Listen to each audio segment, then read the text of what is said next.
Welcome to the first ever episode, the pilot episode of the Entering Endgame podcast, aka the E Squared podcast. I am your host, Ashley Florida. I'm so excited to be here. Entering Endgame is going to aim to give you the latest gaming news and hot takes from the perspective of Twitch streamers.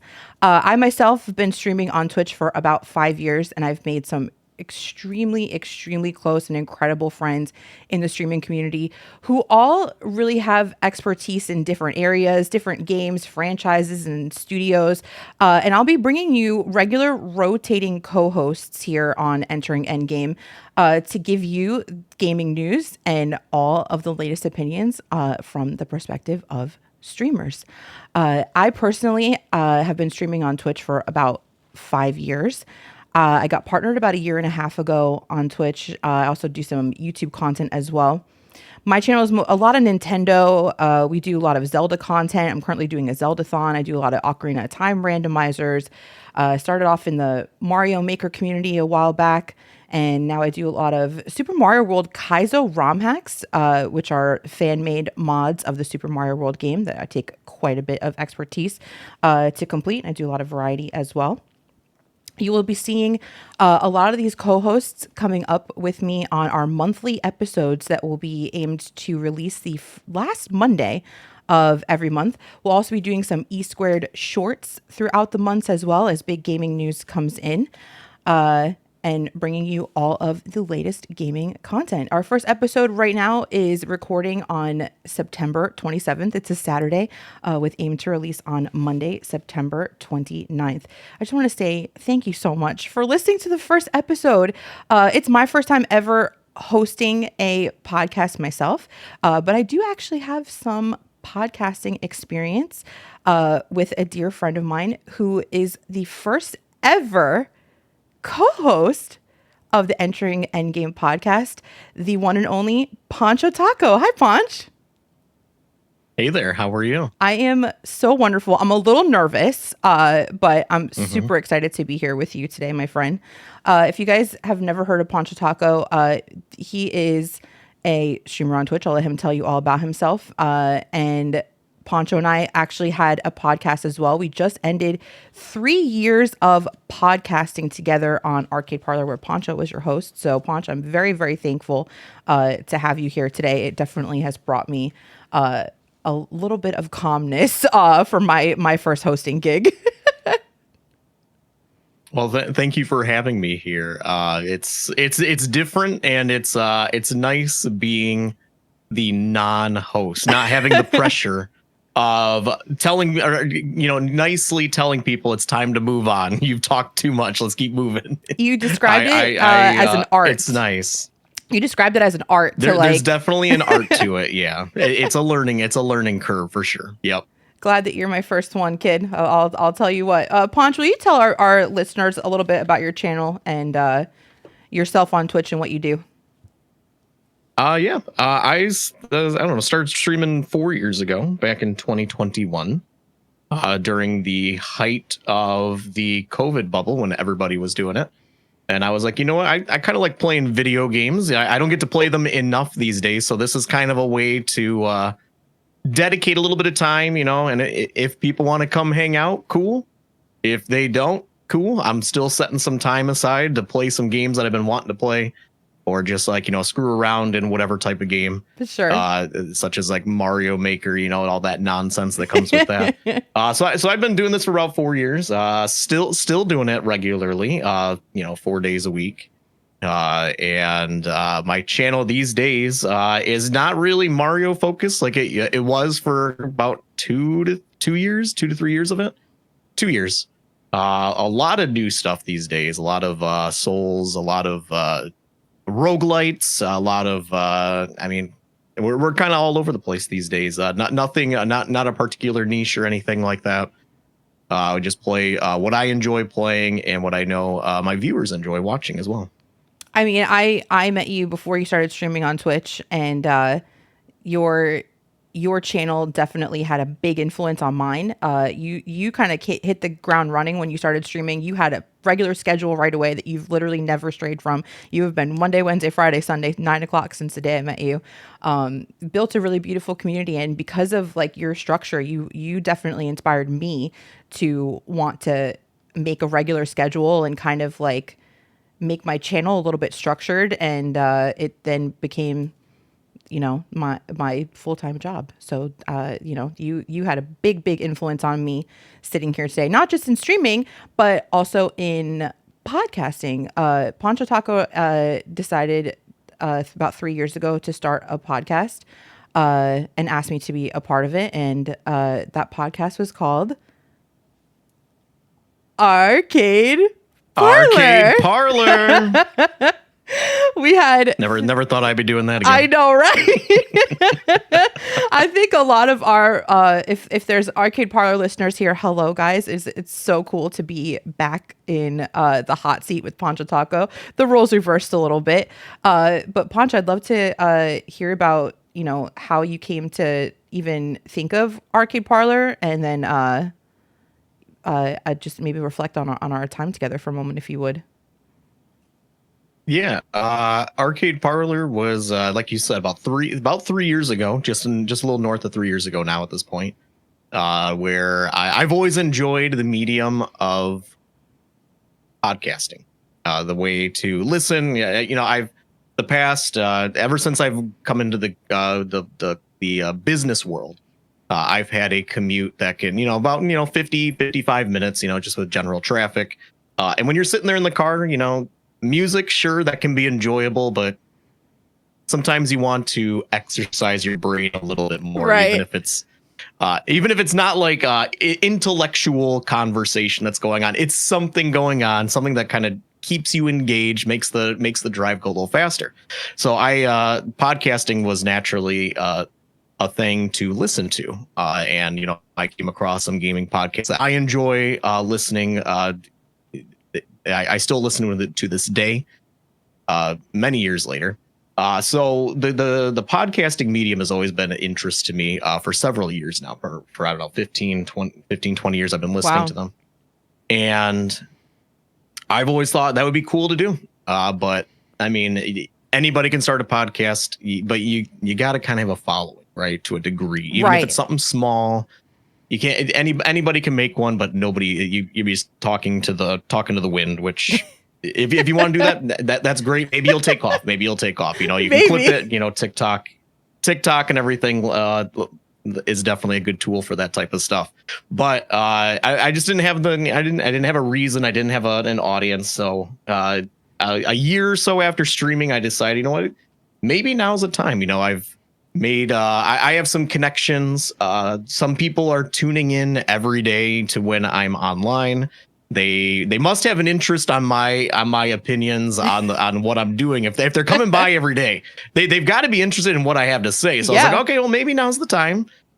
So that's kind of where it came from. And then I asked you, and then at the time I asked Bleachy B to be on it and stuff, and we built the groundwork to create Arcade Parlor, and that went on for about 3 years, where we would have of the three hosts on there at all times, and we would have a fourth rotating chair of other friends that we had made in the Twitch community, other streamers.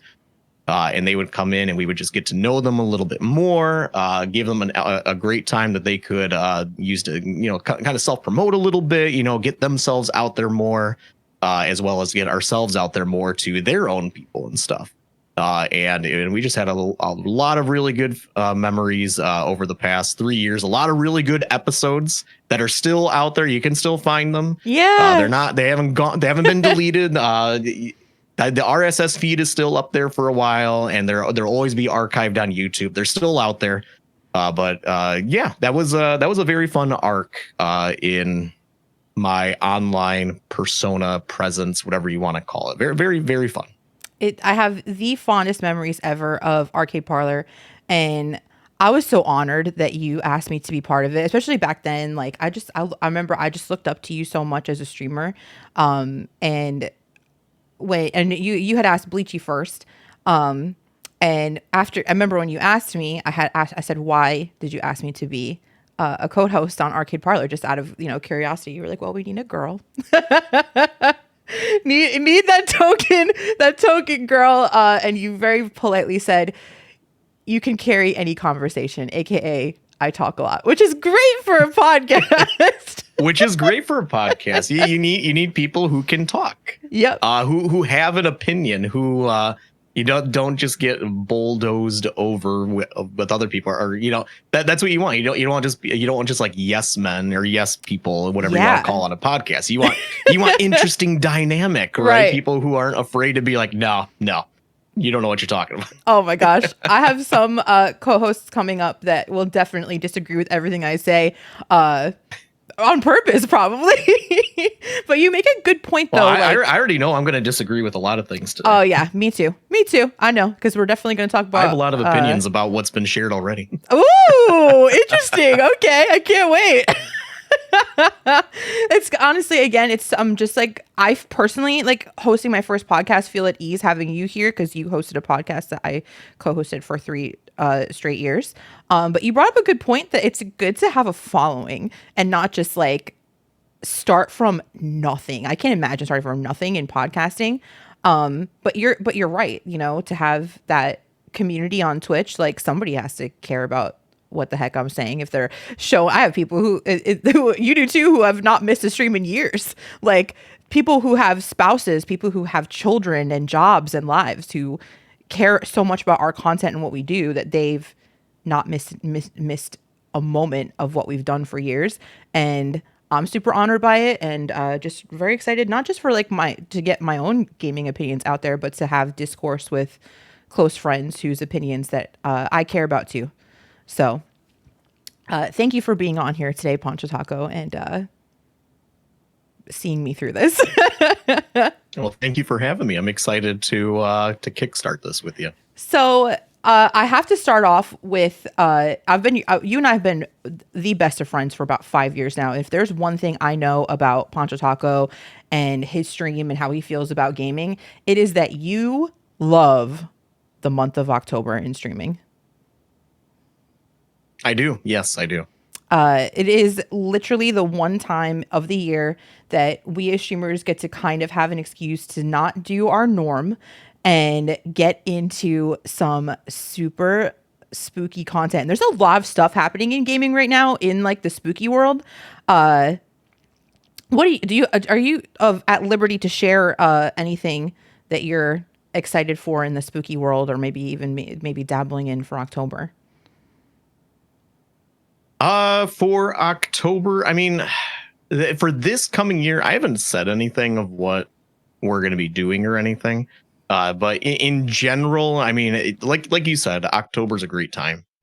We have a lot of spooky things. It is a great time to branch out a little bit. Yeah. Even if it's just for like a stream or two, it's a thing on Twitch. It's sometimes it's hard to break away from what your core is.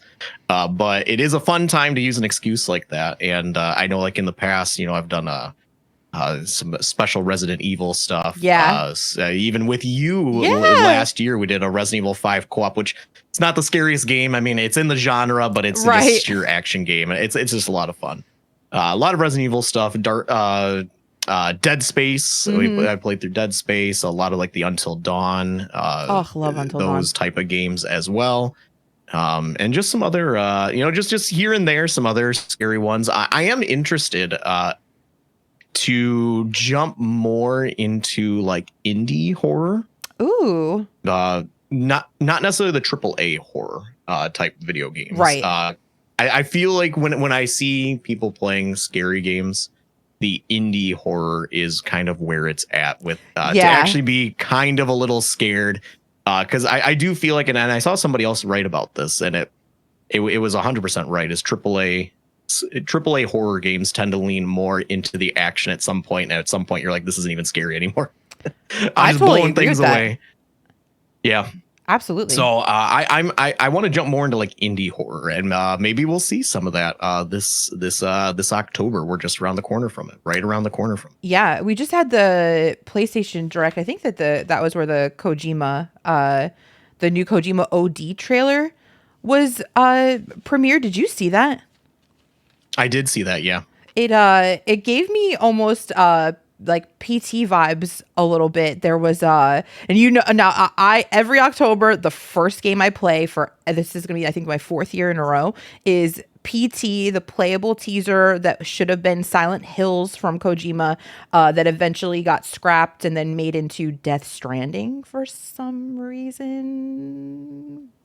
Yeah, there's. I mean, I don't know if it was directly into Death Stranding, but they definitely did like continue with Norman Reedus and stuff like that.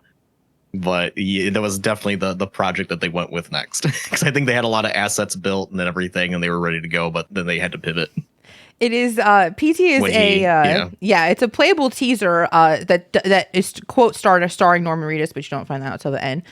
This is, I think it's like 12 years old at this point. I think PT is that old, but it's still talked about so much because it is it's considered one of the scariest horror games ever made, but it's just a demo of a game that never got made. But it's extremely hard to find, and because you kind of had to have it on your PS4 and it's not available to download anymore, but I still have it on mine. So every year I do a playthrough of it. If you know what you're doing, it's like maybe an hour playthrough.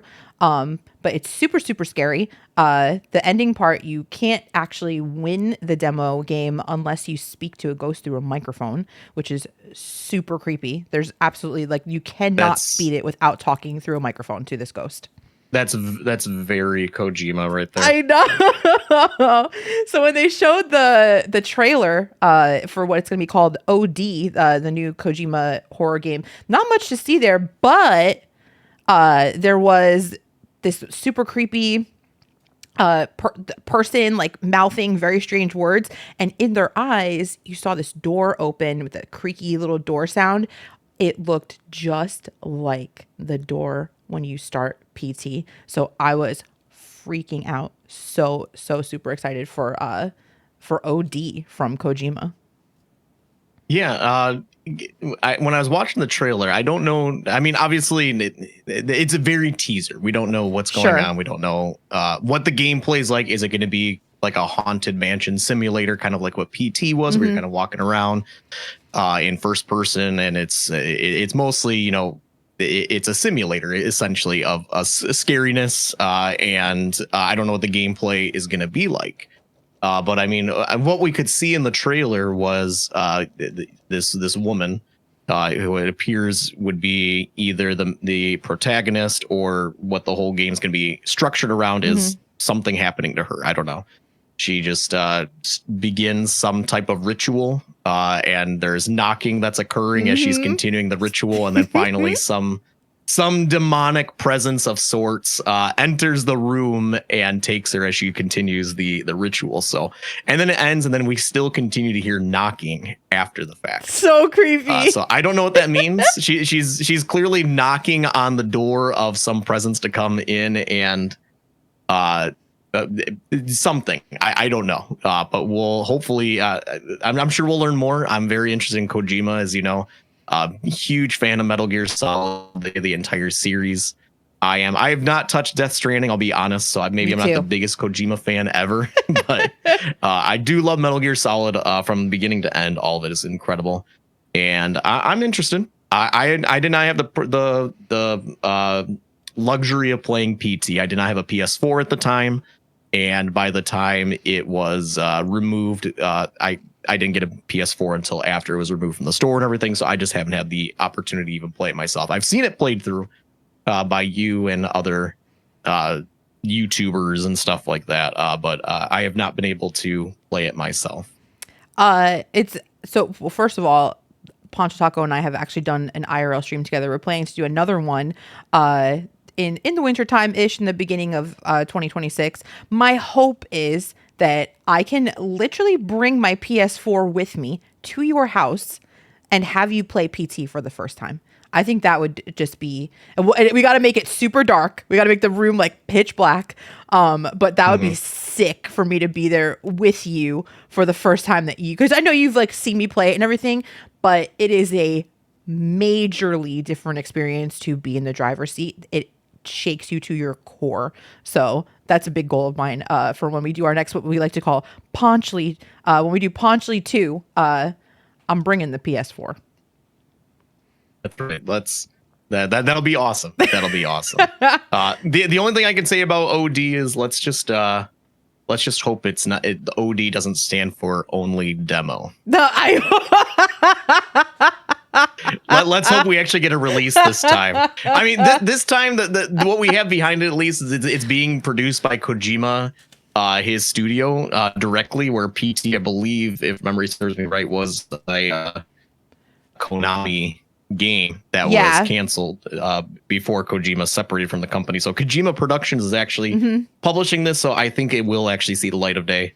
And Jordan Peele I'm sure is we're involved. still like 5 years out. Yeah, Jordan Is Peele. he? Yeah, it's a Been doing a lot Kojima of and horror Peele movies. Yep. So Okay. I think I'm very, the fact that they put Peele's name on it, I'm very confident. Very, very confident. Cool. A couple other like scarier games that are releasing or just released. Have you seen any of Silent Hill F? I have. What do you think so far? I've seen. I have not played it. I'll be honest. I've never played a Silent Hill game. I haven't either. They are not quite my cup of tea. I do enjoy Resident Evils, but I don't know. Silent Hill, I've definitely seen. I am kind of interested in the Silent Hill 2 remake that came out about a year ago.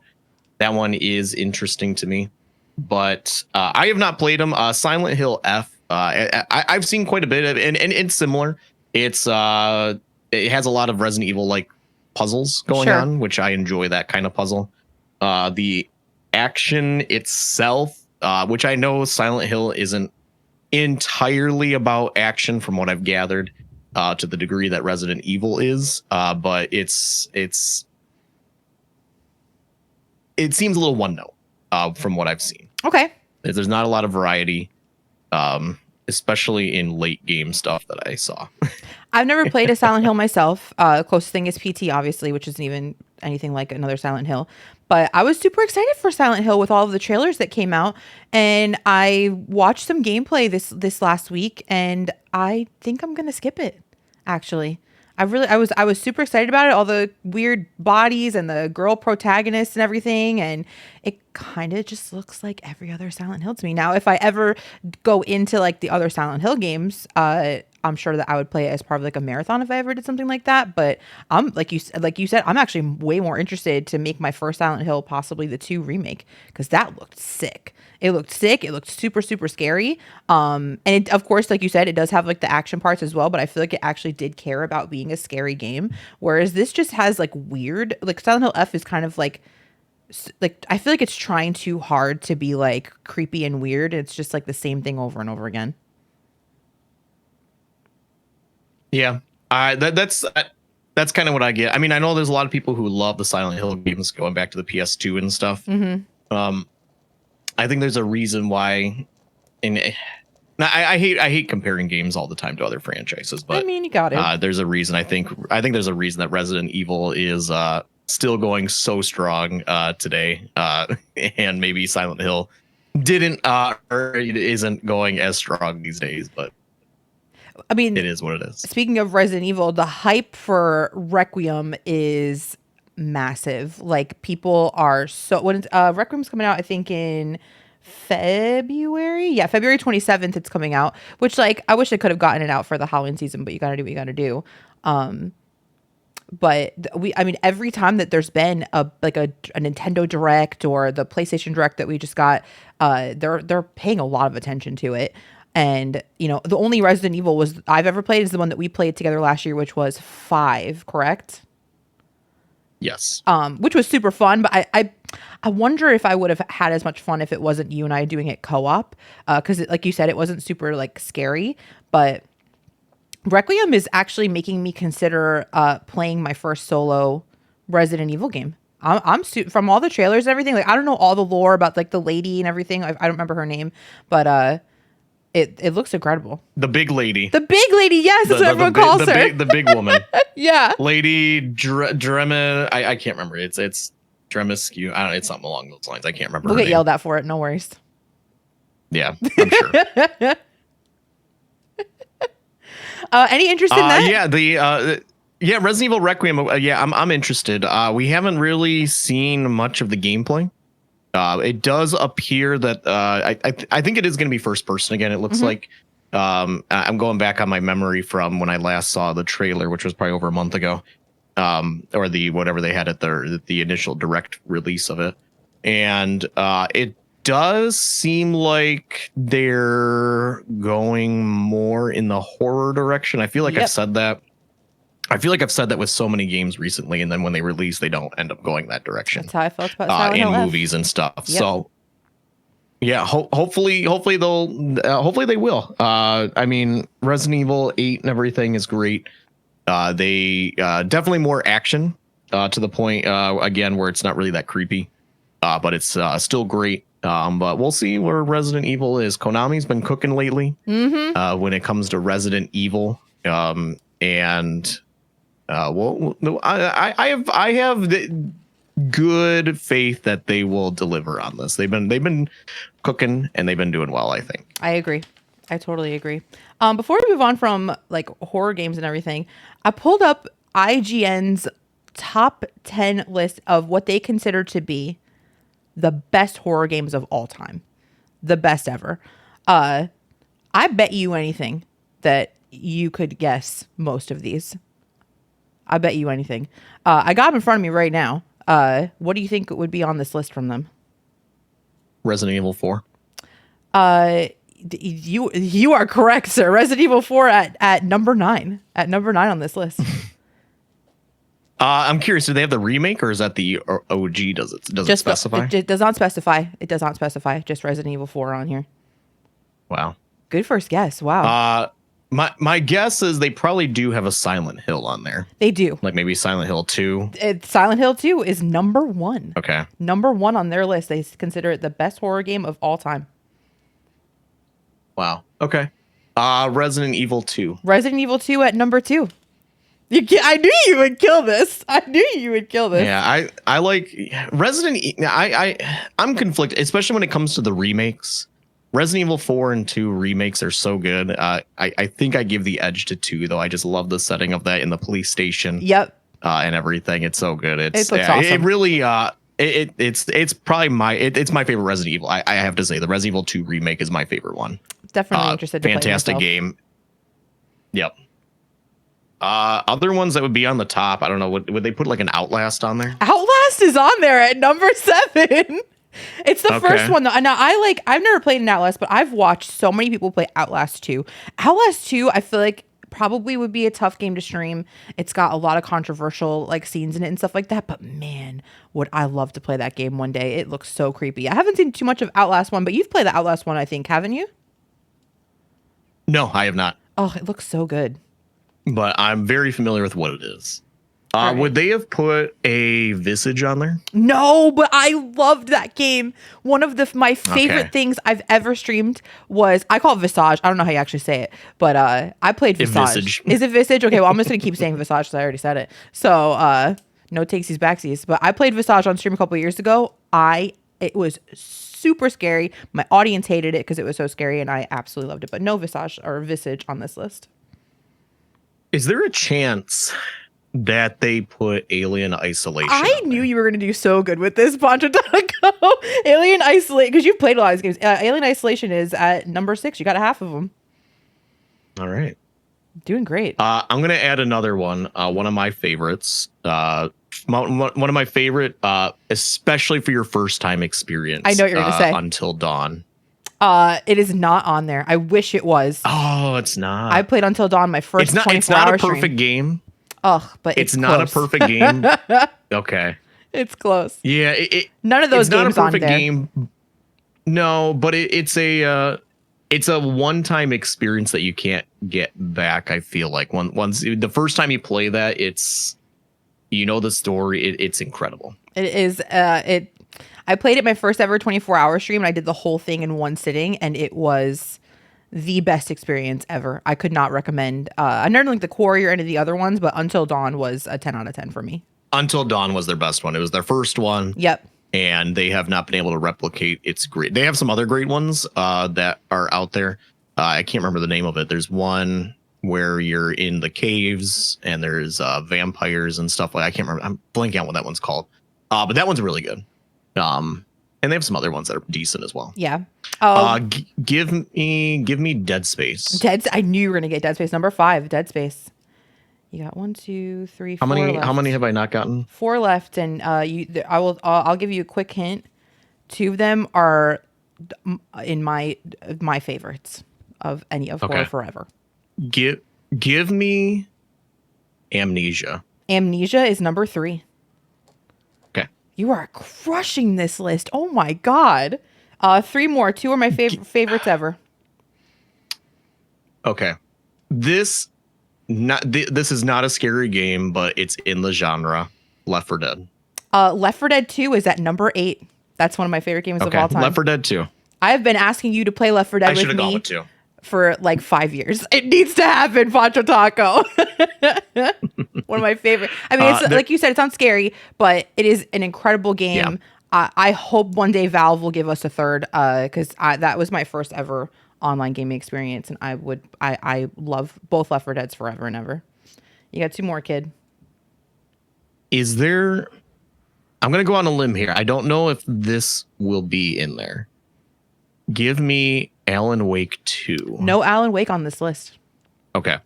Great guess, though. Okay.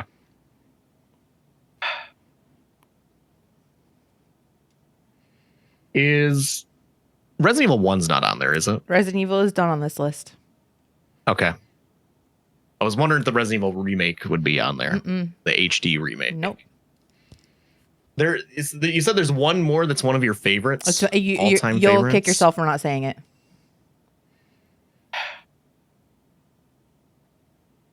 I'm going to say one that I think this is considered the horror. Yeah, it's considered horror genre. Do they have a BioShock game on there? They do not. Okay, good. They do not. I have another hint for one of these, I do not like BioShock. I have no interest. Okay. I have no interest in any of those games, honestly. I know they're incredible. People love them. Sorry, audience, but like, yeah, BioShock is on my radar. Okay. This is, if I'm wrong, this is going to be completely out of left field. But I'm going to throw it out there because it does have some scary vibes to it. And this game is incredible. I don't think it's going to be on there, but I'm going to say it because I want to say this game out loud.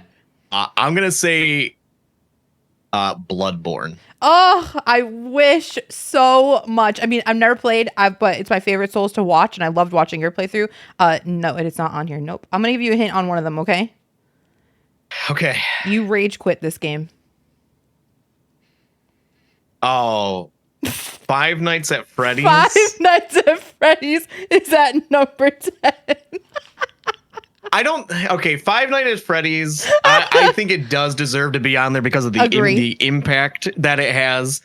It's not a good game. It's not a good game, but it has impact. And you get reaction videos that people love, and it's good content. I don't think that game's any good. It belongs on the list for sure. What a cultural movement that it was, and the movie and everything. I enjoyed. I've only played 1, 2, and 4, and I think 4 is the best one by far. But I get the appeal of 1, and I find it fun to play. You were only missing 1, by the way. Did they put PT on there? They did. It's the demo. It is PT. You got it's them PT. All. Okay. You got them all. Okay, there we go. It's PT. Okay. From 10 to 1, Five Nights at Freddy's, Resident Evil 4, Left 4 Dead 2, Outlast, Alien Isolation, Dead Space, PT, Amnesia, Resident Evil 2, and Silent Hill 2. Beautifully done. Wow. Okay. That was great. Wow. All right. Well, hey, we got there. We got there. The kid knows his horror. Yeah, I was like, you when you were talking at the very end, I was like, did they actually put PT? It's not a full release. That's why I wasn't even considering it. And I was like, I'm just going to throw it out there. Yep. PT is it? PT. It's just it's so crazy. Again, what an impact that a demo had on the horror community, that we're still talking about it today. And that IGN put it number 4 of all time of every horror game ever made. I think that's just so cool. Right. That's cool. I think that's cool. Awesome. Well, so the Kojima trailer came out at the PlayStation Direct, and I know you watched the PlayStation Direct. I saw you chatting about it in your Discord. Are we calling it the Direct that could have been an email? I don't know if I would call it that yet. Okay.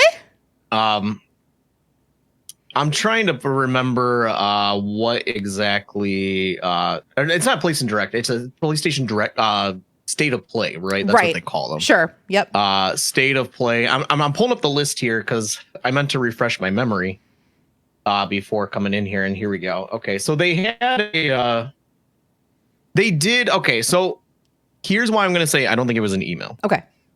They did have some good reveals on there. Which I know one of these is a talking point a little bit later. But I think there were some interesting things that occurred on here. But first off, I want to just say though, even though I don't think a lot of the games I cared about, I think for some reason something about this presentation flowed so well, the way that they conducted it, that it was actually a joy to watch. Even though there wasn't necessarily a lot of games in there I cared about, it was bang, bang, boom the entire way through. And they actually showed a lot of gameplay instead of just cinematic stuff, which I know that's not necessarily up to PlayStation to choose. But they actually showed a lot of stuff. They had, I think, honestly, one of the biggest things that kind of floored me that was on there was, it's not even something I care about, but Microsoft Flight Simulator 2024 coming out on a PlayStation console. That like people were excited for that. Yeah, it's there's a big community behind that game. A lot of people who spend thousands of dollars to create like an actual, like playing cockpit to sit in and everything, and they fly around the world. They just, I don't know, they're super into it. And it was just wild to see. I mean, we know Microsoft's been on this thing for a while that everything's an Xbox. It seems like right. PlayStation's an Xbox. I mean, we have freaking Gears of War coming out on PlayStation. It's so weird. That's the craziest thing. And now we're getting a Microsoft Flight Simulator 2024. It's just, I don't know. I'm curious what Microsoft's overall thing is. I've read a report that stores like Costco are no longer selling Xboxes because they don't move. And I don't know what that means for Microsoft long run. If clearly, I mean, this entire generation and previous generation have been more focused on the software than their platform rather than getting hardware out there. So I don't know what they're going to do in the long run, how long they're going to be around putting out their consoles and stuff that aren't just like cloud streaming, but we'll see. I mean, really and truly, they've just moved to cloud and there's no reason for them to do anything else. And especially with what they're now charging for the systems where years later they're charging more. Yeah. The only thing, the one thing I won't like about that though is I like them around because it keeps Sony. It keeps them grounded. Right. It keeps them in check. Last time Sony. Yes, it keeps Sony in check. The last time Sony was king of the world with not as much competition, they released a $600 console that nobody bought initially. Yep. They didn't exactly make it easy. No. The other big one too, Wolverine. I finally got to see a bunch of gameplay from that. I'm not personally interested in it, but like, it looks incredible. I love anything that has to do with Marvel, DC, or any of the comic games because they usually really, really, really do well, and look good and play well. So I'll look forward to watching people play Wolverine for sure. Yeah, I played Spider-Man 1 and 2, the amazing Spider-Man 1, yep. I think is what it's called. Mm-hmm. I might be, yeah, or just Marvels. I don't remember. Anyway, I played them both, and I enjoyed both quite a bit. I played the first one when it was on PS4. Played the second one. I got it with my PS5. Mm-hmm. It like came out at the same time, if I remember right. Yeah. And or shortly afterwards. And I liked them both. They're the gameplay. It's like an evolution of the Batman Arkham games. Which were a lot of fun back in the day. My favorite. Yeah, Arkham Asylum is still the best one in my opinion. So I could not agree with you more. Yeah, it's basically took the formula of that, the free flow, I don't know what you want to call it, punch, and then you wait for a little symbol above people's heads, and then you hit the Y button or the triangle, depending on what console you're on, and you'll counter and stuff. And they took that and they applied it to Spider-Man, and it worked really well because of his free flowy combat. And then they made it really fun. Also, just the swinging, which is the most important part of Spider-Man. They made the swinging really excellent in that. And Insomniac did good work. They did very good work with Spider-Man 1 and 2, in my opinion. And I have nothing but high expectations that Wolverine will be given an equally well done game. Hugely agree with you. They really just do them all well, and it looks great. Yeah, the trailer was cool. They're definitely leaning into the M-rated Wolverine. Lots of killing, lots of blood, it looks like. So they are staying true to form, and I'm curious if are we gonna see Spider-Man in this game? I know. Are they gonna show, or at least I'm sure there'll be references, because I think Insomniac is probably gonna start building something bigger scale, is my guess when they have these properties. Yeah. And so far they've been doing it right. So keep giving them more Marvel properties. They seem to know what they're doing over there with a good story. A huge agree. Ghost of Yote. Do you have any interest in that? Are you? I don't think you played Ghost of Tsushima at all, did you? So I have Ghost of Tsushima. I've played I don't know, maybe like 15-20 hours of it, which is a good amount of time in a game. Like I think that game's like a 40-50 hour game. I fell off. Okay. It's a beautiful game. Yes. Combat is cinematic. pretty fun. Yes. But in the end, for me, it turned into another just open world. It's not developed by them, but it's an open world Ubisoft game. Another just Assassin's Creed where you're just going around and you're just checking off the list. Overall, the story wasn't really doing anything for me. I know some people really like the story. I was kind of like, I don't really care about these people in this. Right. It wasn't gripping to me. So I fell off of it. I know some people who really enjoyed it. And they're passionate about it, but for me, it was just kind of, I don't know. I was hoping for more. I was excited to play it, and then it just didn't quite deliver for me. So Ghost of Yote, it's coming out in like next week or 2 weeks. I don't remember. It's coming out real soon. October 2nd. Yeah. And yeah, October 2nd. Yep, that's right. So it's coming out, right around the corner. I'm not that interested. I've heard it's good. Yeah. Early reviews are already out for it. And from what I understand, it's a good sequel. Yeah. But I don't really have, unless they change something up with the gameplay. It's just like playing Assassin's Creed to me, which I haven't really been in love with it for a long time. Right. It looks really, honestly, like Ghost of Yote. It's very cinematic. It is a sequel to Ghost of Tsushima, but it's a standalone as well. So I read, so like you don't have to have the experience of the prior game to play this one. I am intrigued by it for some reason. Something about it and something about the combat that they've showed struck a nerve with me, and I think that I'm not sure if I'll stream it, but I think that I will purchase the game and give it a try. I don't normally play like role playing games like that, or like any like samurai or action things like that, but just something about it struck a chord in me, and I think I'm gonna be getting this one this year. I think Ghost of Yote will be on my list of games for the year for sure. My God, dude, it is the year of games this year. Like my pocket hates me right now. But like it's all we could ever want, right? Like to have an incredible year of gaming. But my God, it just like doesn't stop. It does not stop. One thing I want to talk about is the Nintendo Direct that we had recently, as well. It is the 40th anniversary of Mario. What did you think of all that we got for the 40th Mario anniversary? It was I honestly, this was what, like 2-3 weeks ago? Yeah.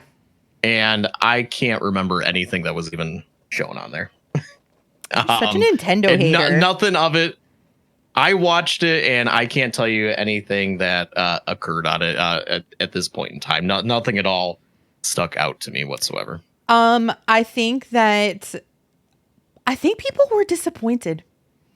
They were like, okay, it's Mario's 4th anniversary. Look, guys, we're opening a Mario museum. I was like, what? I was like, are they kidding me? But I think it's exciting that Galaxy 1 and 2 are going to be coming to the Switch. I've never played them before, so I'm excited. I just hit a goal on my stream to do a 3D Mario marathon. Only 3D Mario I've ever played was 64 at release, so I'm definitely excited to try them out. But it's cool. Like I hope that they just keep bringing us more older games like that on the Switch too. Like since they're not giving us new stuff. Yeah. Going back, I think. Yeah, I predicted. I called. I was like, there's got to be. We haven't. Galaxy 2 is the one thing that has been missing, right? Sure. We haven't seen that since we. I was somewhat interested, but again, I don't like the I don't like the $70 price tag that they put on these things. I know these games are like 20 years old and they're charging $70 and they're not even doing anything to these games. They're not like making it 4K widescreen, better visuals. It's literally just the game upscaled.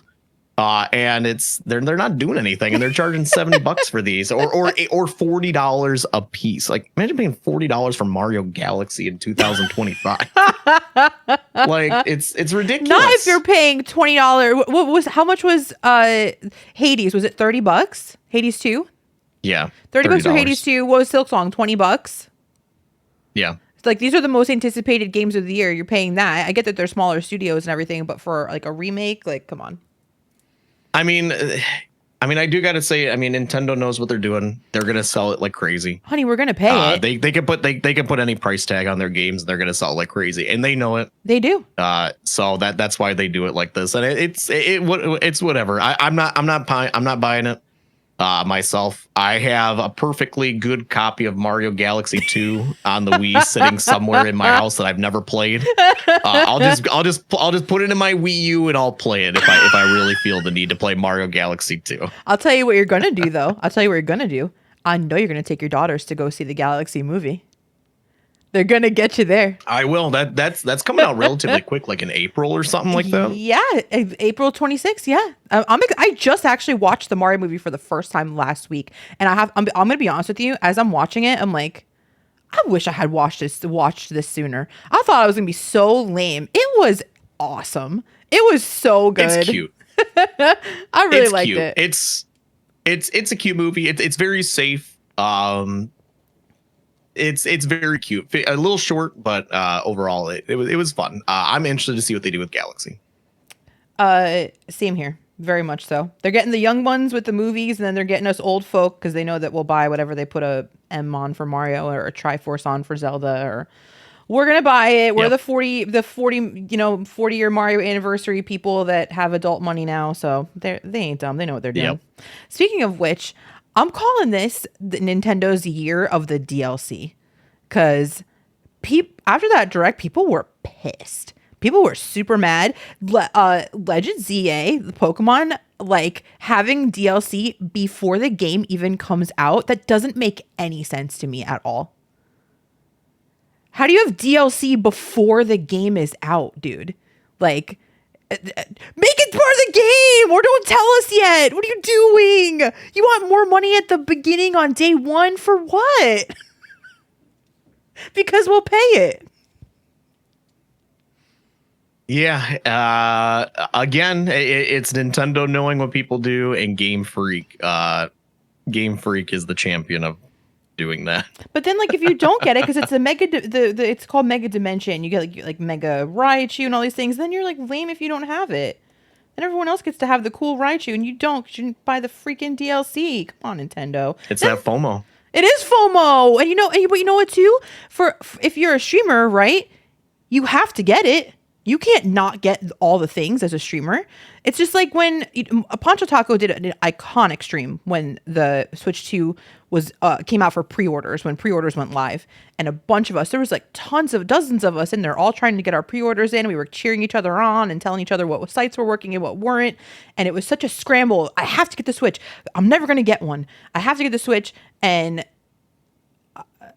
how many times have you touched your Switch? I've touched maybe like 4 or 5 times. My Switch 2, yeah. Yeah. I mean, for me, I'm a big Nintendo streamer, so obviously I have a lot more, but they give people like this sense of urgency that you have to have it. It's not going to be there. You're never going to get it. And then we get it and people are just sitting ducks.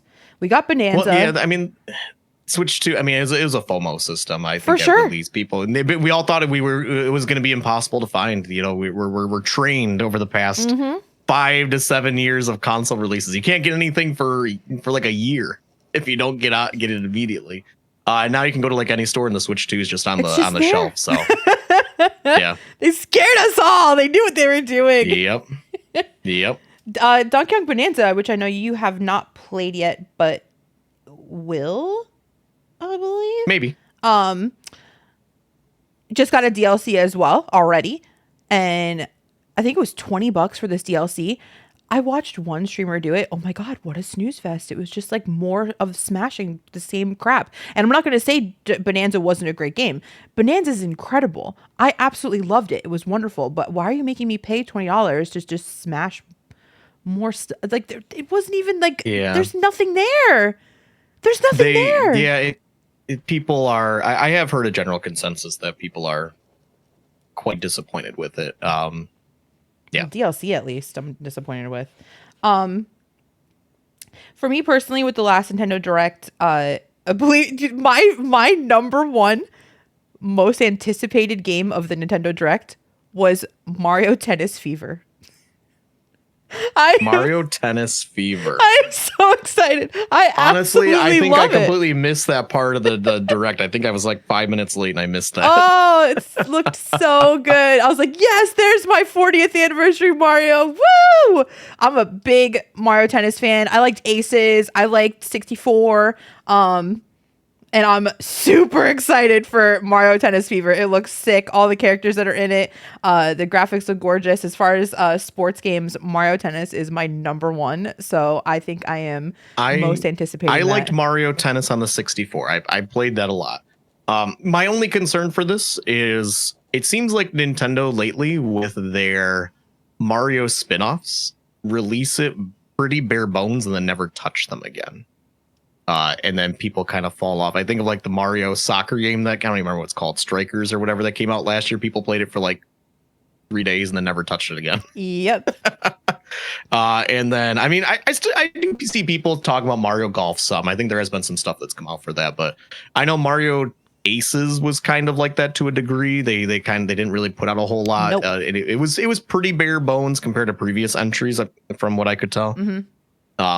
We'll see. Maybe they'll change it up a little bit. But I don't know. They it seems like their Mario spinoff stuff. They kind of release it a little bare bones, and then they don't support it going forward. So I mean, maybe they'll change it here. I don't know. I'll be honest. I completely missed this part. I didn't even see the trailer for it.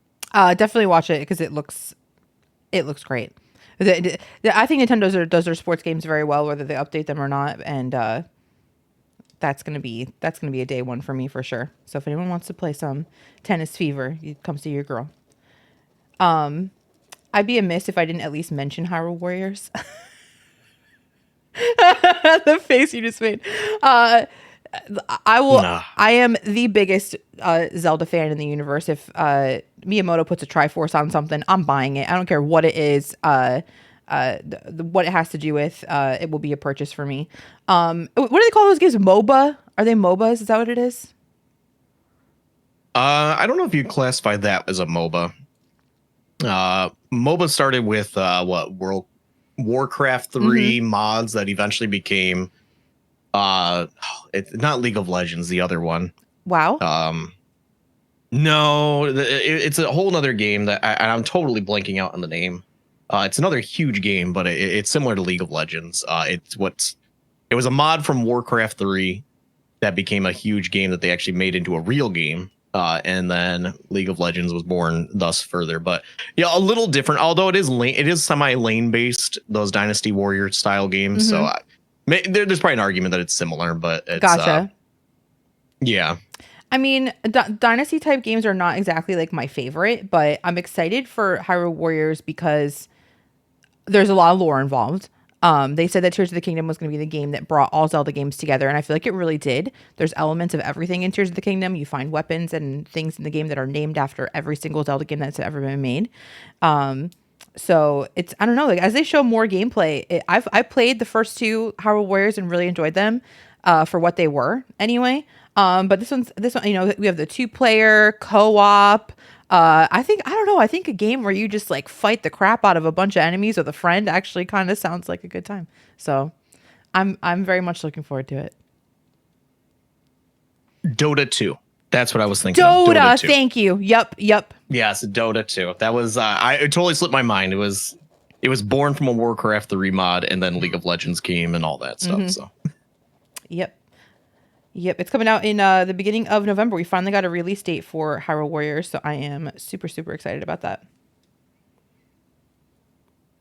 Very much so. Also was very happy for my Metroid fans that finally got a date for Prime. Prime was becoming the new Silk Song, man. Yeah, it is. We hadn't heard anything in like forever. Like, really, I feel bad. I know how they feel. I waited how many years? 7 years for Breath of the Wild and like 5 years for Tears of the Kingdom. So like, I get how people feel when Nintendo, just, dangles the carrot in front of you and then gives you nothing for years and years. But, they put Samus on a motorcycle for some reason, and she's coming at you on December 4th. Yeah, I know there's a lot of people who are excited for Metroid Prime 4. And I'll say that I am not the biggest fan, but I feel like in general I've heard actually lukewarm reception of the latest drop that they did on that. I agree. With the whole motorcycle thing. I mean, when I think of Metroid, like I played Super Metroid. I have played Metroid Prime 1. I played some other Metroid games and stuff, but I always think of claustrophobic, close corridor. And then I know Prime opened up a little bit with some larger arenas and stuff that you fight in, but I don't think this is a series I needed open world exploration. Maybe it'll prove me wrong, but I feel like this is not the greatest use of the Metroid property. A weird motorcycle, but it's a choice. I mean, we'll see what pans out for it. I know people will like it regardless, but I don't even think the Metroid Prime 3 was the most well received game either. It had its issues, but we'll see. I saw the chat just when they showed the motorcycle just blow up with just absolute ridicule. Absolute ridicule. Like I feel like games just like when they're lacking something, they're like, throw a motorcycle in there. That'll help. Just like Breath of the Wild, right? Didn't they throw a motorcycle in one DLC? You know what? I didn't play that DLC because I was done with my time in that game when that came out. Yeah. But they did add a motorcycle, and I don't even know what that's all about, to be honest. Like I've seen images, and I'm just like, what is this? I was so mad because I had put like 900 hours into Breath of the Wild at my first playthrough at that point because I wanted to touch and do everything beyond 100% that you could do, upgrade everything, go everywhere you could go, and when they brought the DLC out, like I had nothing left to do in the game. Like I was done. So then when I was like, oh cool, I have a motorcycle, to go where? Like I didn't have anywhere to go. Like, but it was actually really, honestly, it's, I'm going to be honest, it was super cool. It really was. For a game where you always ride horses, like to have like Link on a motorcycle was it was pretty badass. You got to like feed the motorcycle like materials and stuff to give it gas and everything, and I still to this day think it's really cool when I beat the DLC in Breath of the Wild. The blueprints of Tears of the Kingdom there. You gotta feed it to keep it going, right? The energy and stuff. Yep. The blueprints were there. I really did like it though. I don't know. It was well received by a lot of people, but I think that putting Samus randomly on a motorcycle, I don't know. I think it's different. I think she has no business, but I'm very excited to see it. I won't be day oneing it or anything. But I'm excited to see I'm so excited for the people who have been waiting for it. Just like I always said about Silk Song, speaking of which, I've been saying about Silk Song, like how excited I was for my friends who all were anticipating Silk Song for 7 years. And it's finally here. Like it took over absolutely everything. Do you have any interest in, you played Hollow Knight. I watched you play Hollow Knight. Do you have any interest in Silk Song? Yeah. I would like to play it. I played Hollow Knight. Good game. I'm not gung ho as much as everybody else about it. As it was a good game. I agree. Time. I am very interested in Silksong at some point. But it's not. It's not time yet for me. Sure. I just don't have time to play that right now. Eventually, I do want to. And I do want to point out that Silksong, to my knowledge, is the first time that Steam has crashed. Yeah. Oh my God, that was crazy. There were people struggling for over an hour to even check out with that, even add it to their cart. Were you watching Barb? That during that whole thing? Yeah, I was. Yeah. Same here. Here. Barb was so frustrated. Like, I've never seen anything like that. Like, I've seen it with like pre-orders for like systems and stuff, but for Steam's entire operation to shut down because of all of the people on at the same time, I never saw a thing like that in my life. Like, you like really and truly, like, it, Team Cherry isn't some like gigantic, like huge, massive studio by any means, but the hype for Silksong has been so real for so long. And I've never seen anything like that in my life. All the streamers, like, all at the same time, were all frustrated, and taking an hour to check out of the Steam store is insane. Yeah. To my knowledge, I have not heard of another game doing that. So that's crazy to me. But it happened. It happened. Yeah. I'm going through my first playthrough of Hollow Knight right now. I said that when they gave a date for Silksong that I would play Hollow Knight. I didn't realize that it was going to be so soon, and I didn't realize that it was going to come out so soon after they released the date. So I'm still going through my first playthrough of Hollow Knight. It's actually my first ever Metroidvania. I've never played a Metroid or Metroidvania in my life. And I'm going to tell you right now, when I used to watch people play it, even you, Ponch, don't get mad at me, okay? I was still there when you played it. I didn't get it. I didn't get the hype. I didn't understand why it was such a huge game. I was like, it's some little dude running around a big map. Cool. Day one of playing Hollow Knight, I was like, I get it. It just clicked in me. I was like, I understand the platforming, the gameplay, the music, the lore. I am like in it. I am in it right now. I can't wait to like 100% it. I can't wait to play it again. And I've been watching a ton of Silksong gameplay. Like, I've basically watched people go through the entire thing, and who are on and who have beat the game, doing the extra stuff. It definitely looks a lot harder. They definitely amped up the difficulty in a big way. But it's gorgeous. I mean, I've had such a blast watching that I can't wait to be in the driver's seat. So I just hope that the people who waited 7 years are as happy as I've been watching gameplay. It just, I'm so excited to finish Hollow Knight so that I can play it. I wanted to give like the Silksong people their time. I didn't want to be in like the hustle and bustle of like day one Silksong by any means. Like, but I will definitely, once I'm done with Hollow Knight, I think I'm definitely going to dive right in. Really excited about it. Last thing I want to mention from the Nintendo Direct. The Virtual Boy. We gotta talk about it. Like, the most left field thing they ever could have done, the most niche system accessories that they've ever done. Like, who asked for a Virtual Boy? It's the 40th anniversary of Mario. People are like, what's coming? You guys got something big for us, right? And then Nintendo's like, hey guys, remember this failed system that we released? How about we give it to you again and charge, I don't even know how much are they charging for this? $100. And charge $100. Or you can get the cardboard version for $24.99. Yeah, I'm gonna put a piece of cardboard on my face. The audacity. The absolute audacity. There's a reason this didn't sell well. I mean, the games were they're the worst thing you've ever seen. And like, people who are gonna buy this, they're gonna buy it for nostalgia's sake. Right. Most are probably never even gonna open it. They're just gonna buy it to have a piece of Nintendo history again. And if they do play it, nobody's playing this for more than 15 minutes. Nobody. Like, who's gonna play this for more than 15 minutes in their house? It looks like Atari games.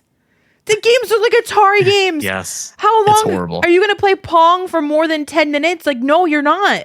What is this? But you know what? I'm going to buy it. And I'm going to stream it, and I'm going to look silly as heck, and my audience is going to love it. Can you even capture it? You're not going to, they're not going to, I mean, I'm going to just show the gameplay and have a camera on my stupid face looking in the thing. That's it. I'm doing it. And I'm definitely buying the cardboard one just for the collection. So they got $125 out of me for something I'll probably touch one time. Yep. They're not dumb, Ponch. I never said they were. They ain't dumb, kid. I never said they were dumb. They're just... It's dumb.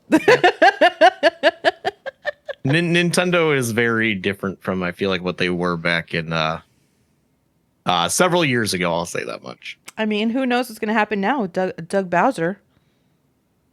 Yeah, I know. Doug Bowser stepping down. Yeah, he's stepping down from COO of and president of Nintendo. I don't remember who was. Was it? It wasn't. It wasn't just Iwata before him, was it? It was. I know. Reggie Fils-Aimé was in there for a while. And was it directly to Doug Bowser afterwards? Or was there? I know. I don't remember what Iwata's title actually was. I don't remember anyone between Reggie and him. Yeah, I don't remember. But when we found out about the Doug Bowser, after I shed all my tears, you sent me a comment. Do you remember? I do. I think everybody has probably seen it at this point, but of course, as soon as Doug Bowser posts on X that he's retiring, of course, the number, like, you see people like Jeff Keighley congratulating him on his work at Nintendo over the several years. So you high people up in the gaming industry, like Xbox responds, Sony responds. But still, the number one comment with the most likes, the most reposts, whatever they call it nowadays, is just some no-name poster on X. And they just say, "So long, Gabe Bowser." Above these industry behemoths. It's just like, of course it's going to be the way he's sent off. And... that's all we're gonna remember. Comments, so long, Gabe. Yes. Incredible. That was the best part of my week, God. Like the nicest, congratulatory, amazing success. So long, Gabe Bowser. Yep. Oh my God, I can't. I cannot. Dude, really quick, I have just one more Nintendo thing. They're pushing the Kirby real hard. Yeah, they need to calm down with Kirby. How many? I mean, not for Mario, Zelda, I've never seen 2 full directs focused on a game. Like, we need another Kirby. It's Air Riders, right? Like, we need another full direct for it? Like, for what? What I've learned is apparently it's a lot of people who like Kirby Air Ride back in the GameCube. I remember going over to, and this is when I was a kid, when, you know, you're easier to please and stuff like that. I don't remember what year this would have been, back on the GameCube. And I went over to a friend's house and they had Kirby Air Ride. I was like, oh, cool. Let's check this out. Whatever it is. We played like 15, 20 minutes. I was like, we're playing something else. This is horrible. Like, apparently people love that game. I played and I was like, why? And I'm like, the Kirby Air Riders. Okay, we just got Mario Kart, which is the one of the top racing series of all time that just released. and now people are freaking out because like Kirby Air Riders. I'm like, this is not going to be a great game. Like this is going to be very average, and I can already tell. Like I don't know. I feel like after several years of playing games, seeing games released, you can just kind of tell what game's going to come out at an average, and what games are going to be huge hits. And Kirby Air Riders, nobody's going to be playing it in 3 months after release. Nobody will. I can tell you that much. I feel the same. I mean, like, look what happened in Mario Kart World. It was everything for a while, and now, poof. Can we get a DLC for that, Nintendo? Like, come on. I'm sure they will. I think they're going to have plans, and they're going to charge for it. Oh, they'll definitely charge for it. Because they need it. They know most people didn't pay $80 for that game, so they got to make up that $30 cost. 2 full directs for Kirby Air Ride. I and they focus so much of like every other direct or showcase on it too. Yeah, they really want this one to go. Yeah, they need to calm down with the Kirby stuff. Okay, let's get back to the games people want. I do love Kirby. I do. One of my favorite games of all time, Crystal Shards, of course, 64. But they're like shoving it down my throat in a big way, and I ain't hungry, boo. I have not played whatever the newest Kirby entry was, where it was like 3D kind Forgotten of Land? Mario 3D World. Yeah, that one. I have not played that one. I know people like that one. I'm interested I am to play it. somewhat actually interested. Yeah, me too. It's in my Throne store. The last Kirby game I played and liked was back Nightmare in Dreamland on the Game Boy Advance. I was in 4th grade. I never played that one. And since then, I've played a couple others like Kirby Squeak Squad on the DS. There was another one, and man, those games, you can literally just hold right the game. Like there's no sense of danger, and I get not every game has to be this like insanely punishing game or even challenging, because there's a market for everybody. There's a market for every age. But I mean, like, man, talk about a series where there's literally no challenge whatsoever, and that's Kirby. You can go give it to your dog, and it'll probably beat it in a day. Oh my god. Yeah, I mean, it looks adorable, I'm sure, but just like you said, I can't see like a stream like enjoying it past like a day or two. Honestly, I don't see longevity in it at all. No. Not even a little bit. Another new release that you were just touching yesterday that I definitely want to talk about is Hades 2. Hades 2 has potential to be one of the biggest releases of the year. I agree. Hades 1 is one of the most successful games in recent times, from longevity, from also one of the highest rated games too. And they released Hades 2 in early access several months ago, which, if anybody's familiar with Supergiant Games, their early access is just, whenever they do an early access, it's pretty much just shy of 1.0. Like, it's very polished when they put it out. Maybe there's some artwork missing, but it's very polished. But yes, 1.0 just released earlier this week, as in, I think 2 days before now, on Thursday, as of our recording here. And I started playing that yesterday on stream. I highly anticipated. For me, Hades 1 is a fantastic video game. Feels great. And Hades 2, it seems like, from what I can tell so far, you're playing as Zagreus' sister. Because everybody's your brother and sister, mom or dad, right? In Greek mythology and everything. So I don't have a full grasp on the story yet. I only played for maybe about an hour and a half at most. But so far, I mean, there's an obvious, how do I want to say this? Because Hades 1 looks so good, and it's the type of artwork that will age forever, and still be pleasant to look at. Hades 2 is definitely it's definitely different and improved visuals. Very, very much so. Yeah, I can't quite put my finger on what it is. It's more detailed. It's sharper. And of course, entirely new environments, which is nice. Because in a roguelite, you see a lot of the same environments over and over. So it is nice to see new environments. I did not touch EA at all, early access at all, because I was intentionally waiting for the 1.0 on this.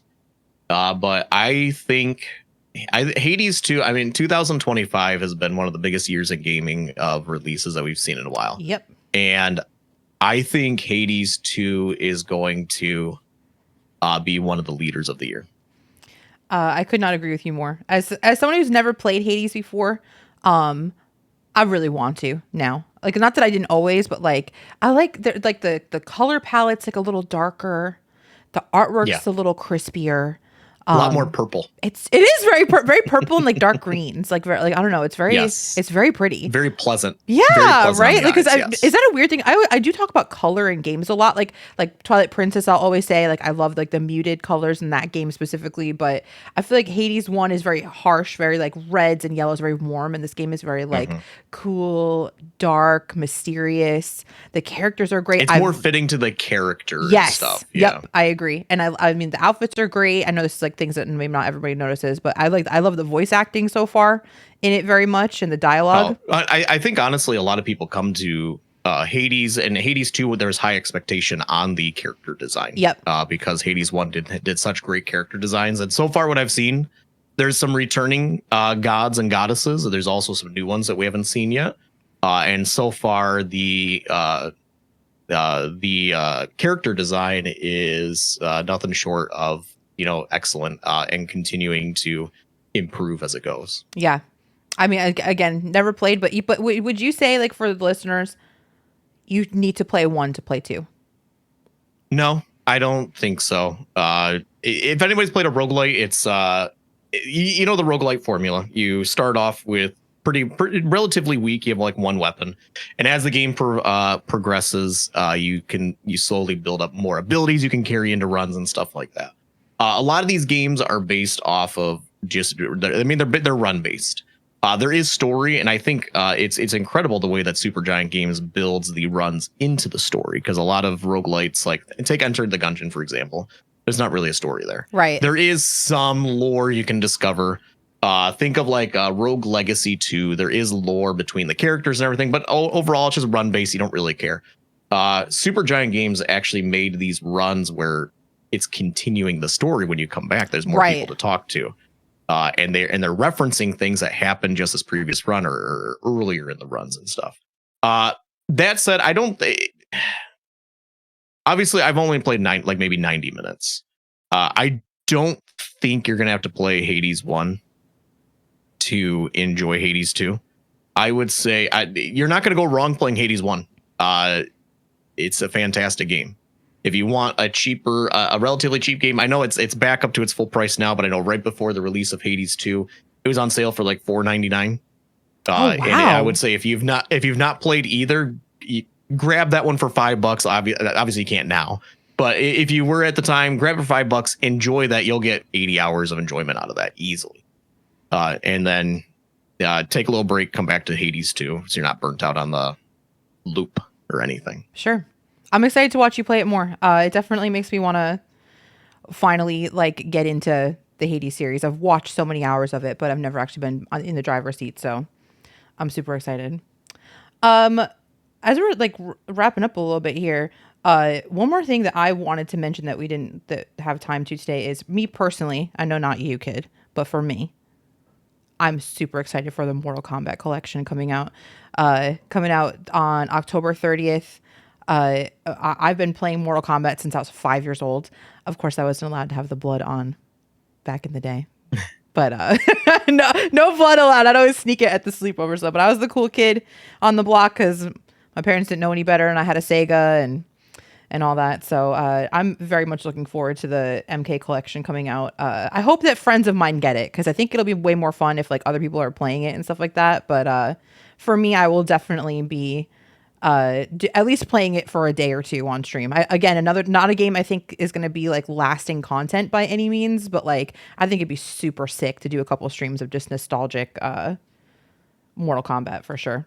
I expect you to have no thoughts on it whatsoever, because you do not like Mortal Kombat or combat based games. I just don't like fighting games. Yeah.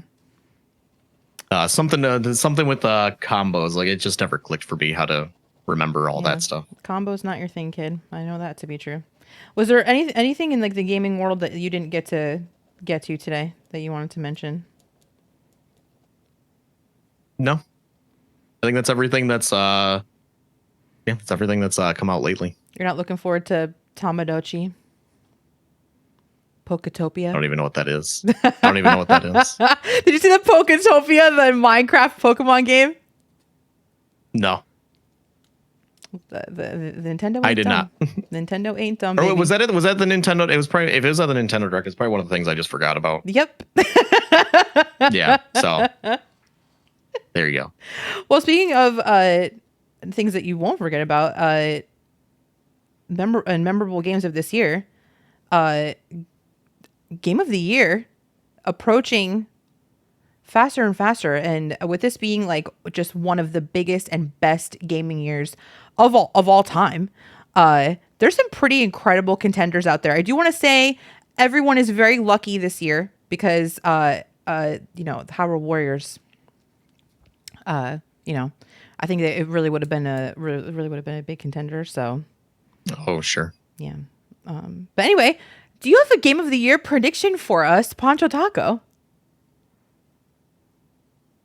I do, and I would also like to guess what the 6 nominees are going to be. Okay, I would love to hear that. Typic- I did not come prepared. Typically, Game of the Year. I just looked it up just to ensure I had the right number. Sure. They typically have 6 nominees. I think games we're going to see this year for nominees of the 6. I think we'll see Death Stranding 2 on the beach. Okay. Jeff Keighley loves Kojima. Him and Kojima are best He buddies. does. There's no way Death Stranding 2 on the beach is not a nominee. Okay. So that's one. We're gonna see Hollow Knight Silk Song on there. Sure.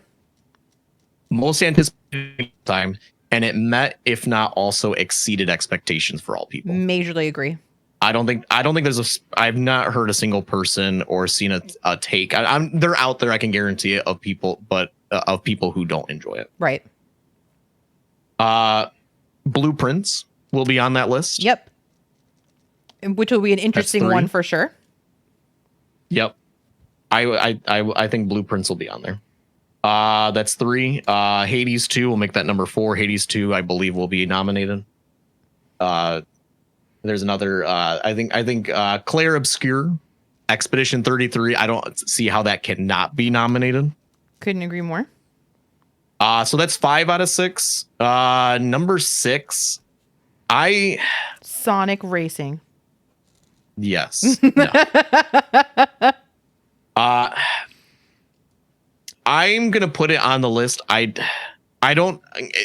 is an excellent game, excellent video game that I don't know all the politics behind Game of the Year of some, if they care about sales, if they care about word of mouth, how popular the game is, other than it just being objectively a good video game. Kingdom Come Deliverance 2. Oh, okay. I don't think it's not the best selling game of all time, but it's excellent. I think we could easily see it. It's got it, or at least in other categories nominated. That's my 6 right there. The Game of the Year will be Claire Obscure Expedition 33. I don't see that. This is a game, Claire. It's not even a game that genre I enjoy. Of turn-based. There have been some turn-based I've played that I have enjoyed. I don't typically gravitate towards that. But Claire Obscure Expedition 33 is a game that, even as somebody who doesn't enjoy that genre, I can't say I sit back and appreciate 100% what that game is, what it's done. It'll be incredible to see a turn-based game nominated, let alone win a Game of the Year, because it is somewhat niche to a degree. There's a lot of people who are similar to me who just don't have interest in the turn-based. Sure. But based off of what that game is, how big it was, and they nailed it. Their first game, from what I understand, it's also like their first big release. To put that game out there, I think Claire Obscure Expedition 33 will be the Game of the Year. I love the take. Very much so. I agree with your 6, except for Kingdom Come. I think that we'll. I think. Do you think that I'm crazy to say that they may at least nominate Bonanza?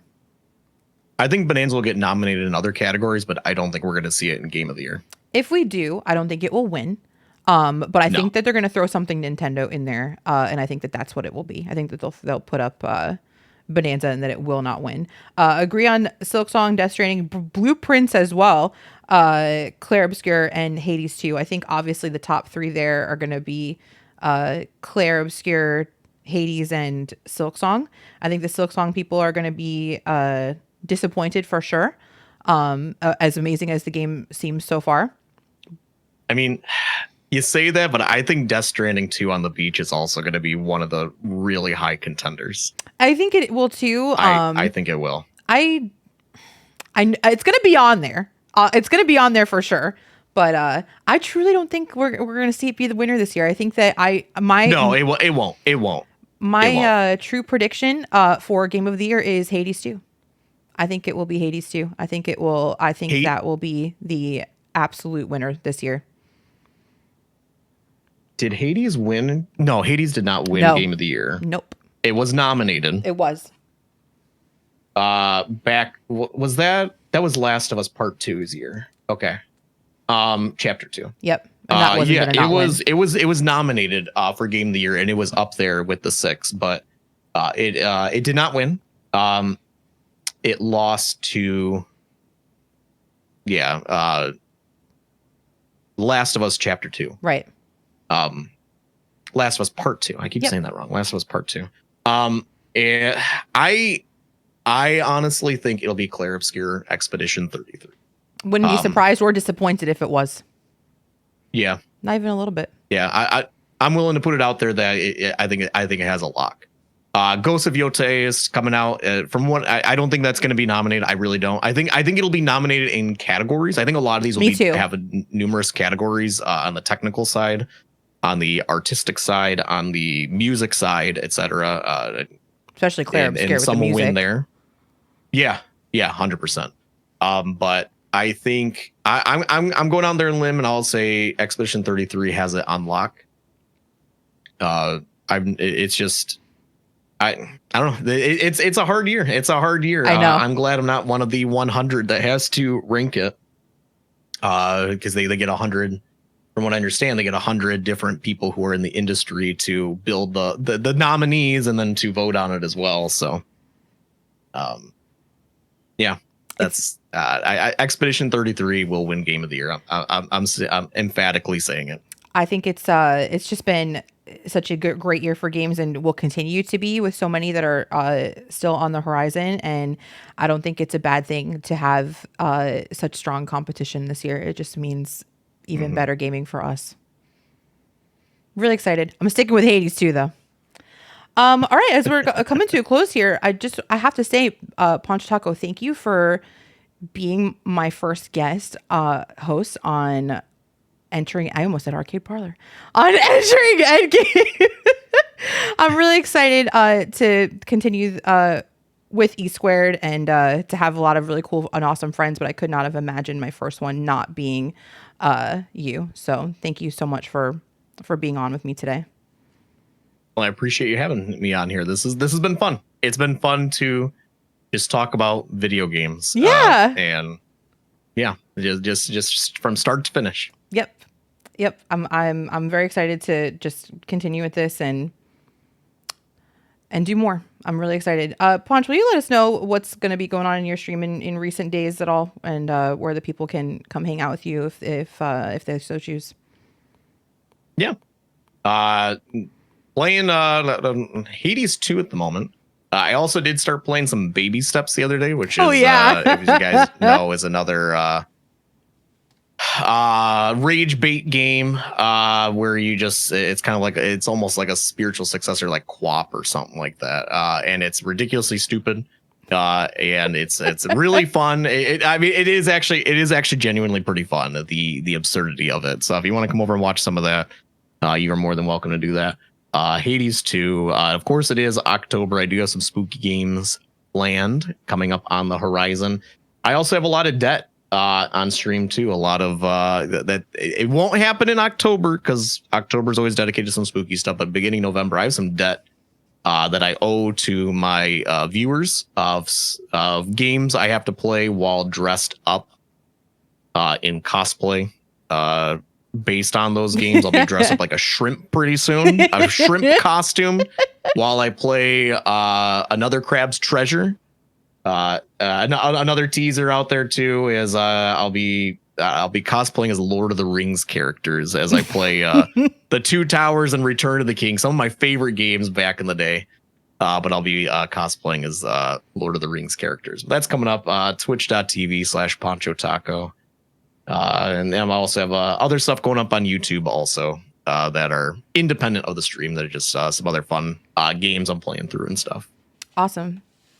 Thanks again, Ponch, so much for being on. Seriously, I appreciate you. It made this the first episode really special for me since we've podcasted for 3 years, and you led me by a great example, my friend. Thank you. Thank you. Definitely check out Poncho's YouTube as well, PonchoTaco on there. He does exclusive playthroughs on YouTube as well. Majorly entertaining. Some of my favorite YouTube content for sure. As for me, I have some September stuff that I definitely owe my people next month as well. I'll be doing a 3D Mario marathon as the months come up. Every 3D Mario game ever. I'm doing a Zeldathon as well. Every Zelda game ever made. I'm going through all of them. And I just hit a goal in my stream for my community to pick my first Metroid game. I've never played a Metroid before. Very excited to see what they pick for me. I'm hoping for Zero Mission, to be quite honest with you, because I really want to start at the beginning, but better. What? Say what you want to say. I was gonna say there's no way they're not picking Super Metroid. I'm trying to sway them. I want to play Zero Mission. I'll tell you, they're gonna pick Super Metroid. I already know. if you're enjoying Hollow Knight, Super Metroid you're gonna love. It's still it's my favorite Metroidvania, and I know it has Metroid in the name, but It's my favorite in that genre. It's so good. It's so good. I have a sub goal now, my last one for the month, to do a Metroid marathon as well. So if I hit that, I'll be doing every Metroid ever. So it's a lot coming up on my stream for sure. I'm also playing through Hollow Knight as well. And we're currently in Link to the Past on my Zeldathon. It has been incredible, super fun. You can find me at twitch.tv/Ashley, ASHLEE_FL, or you can go to ashleyfl.com. Everything you could ever want is there for myself or the podcast. Guys, thank you so much for listening. We'll see you next month or in the E-Squared Shorts that will surely be coming out as gaming news rolls in. Take care, gamers, as you are entering Endgame. See you guys next time. Bye. Adios. Bye, guys.